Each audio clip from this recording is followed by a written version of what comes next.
তো বাবা সেদিনকে এই স্মার্ট বাজারেই এরকম মানে কাঁচা আর কি চিড়েগুলো পাওয়া যায়। তো চিড়ে তো আমরা সেরকম খাই না, কিন্তু চিড়ে ভাজাটা খুব ভালো লাগে, তাই ভাবলাম এই চিড়েটা আজকে আমি খেতে একটু চিড়ে ভাজা বানাবো। একদম শুকনো খোলায় একটুখানি নুন দিয়ে একটুখানি চিনি দিয়ে ভাজবো। তাই জন্য এরকম চিড়ে মানে সেরকমভাবে আমরা দই দুধ এরকম দিয়ে খাই না, তো তাই জন্য আজকে ভাবলাম একটু কাঁচা খোলাতেই ভাজবো। আর আমার এমনিতেও এরকম চিড়েগুলো শুধু শুধু খেতে হেভি লাগে, মানে এরকম চিড়ে মানে শুধু শুধু একটুখানি মুখে দিয়ে চেবানো, এরকম আমার ভীষণ ভালো লাগে।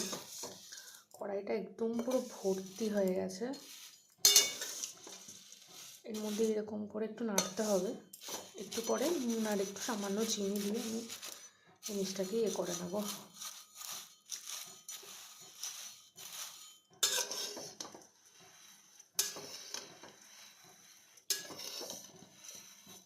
খুবই সাবধানে নাড়তে হচ্ছে, কারণ নিচের কড়াইটা একদমই পুরো ভরে গেছে।